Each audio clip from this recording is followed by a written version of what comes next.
This is from Gold, Chapter 3, Part 2. John could imagine Wink Ricker sweet-talking the priest into the deal. Also, the owner, Tolman, had likely been waiting for a sucker to pay him for his useless marsh acres. He knew the farmer. Tolman was not one of the farm folk John had sought to help out. For one thing, Tolman wasn't known for being a very good farmer. He was a pudgy, short man with a red-faced, skinny wife. He had never heard her say a word. Instead, she would just look to her husband for everything that had to be decided. If anything, Tolman had a special reputation for bragging each year about more corn bushel returns per acre than he actually accomplished. The manager at Southern States knew the truth and told other farmers behind Tolman's back. He'd also be seen in town every Christmas going around the stores collecting business donations for Reverend Blue's evangelical meetings.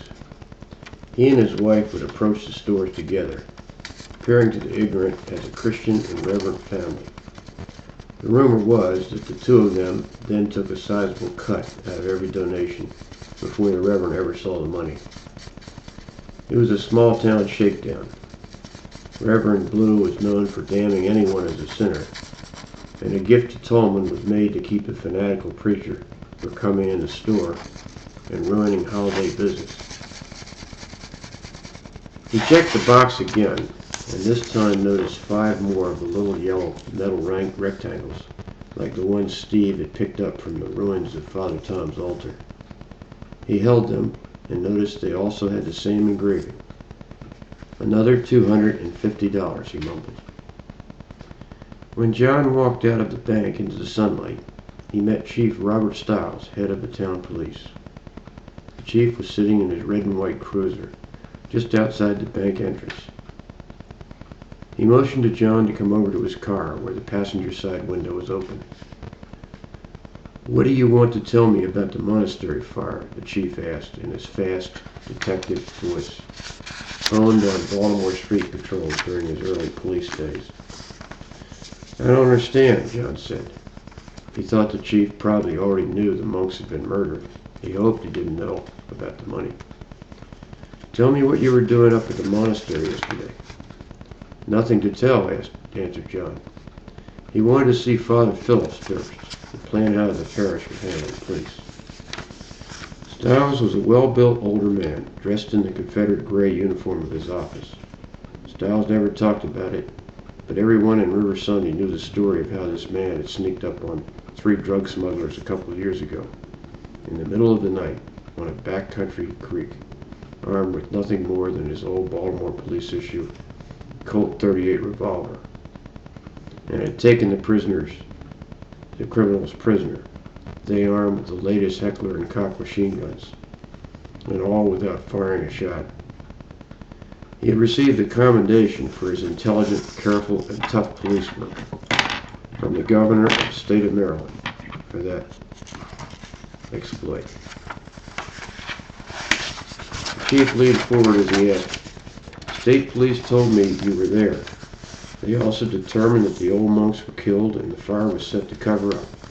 Professional job." He paused, looking at John with a stare that John knew had broken down many criminals, and then went on, "I want to know what's going on." John was silent, thinking about the old men, what they had endured, wondering if the killer had been there all the time watching him. Stiles said, "You better talk to me before this gets out of control. I know it has something to do with Father Tom's church. Some money is missing. I get that from the rumors. It's also old bills, so someone won't want the source traced." He stared at John and said, "I'll find out, Neil."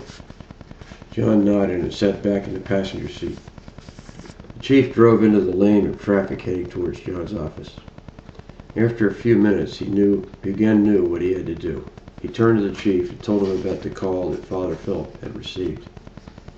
"I wanted to check it out, not say anything because of false rumors it might start," said John. "They've already started. You two should have come to me first," said the chief. John said, "I can see that. Who was it talked to you, the housekeeper? Never mind that. Everybody talks around River Sunday. You know that. Let's get back to the fact that you might get yourself killed fooling around with this killer. John looked at him.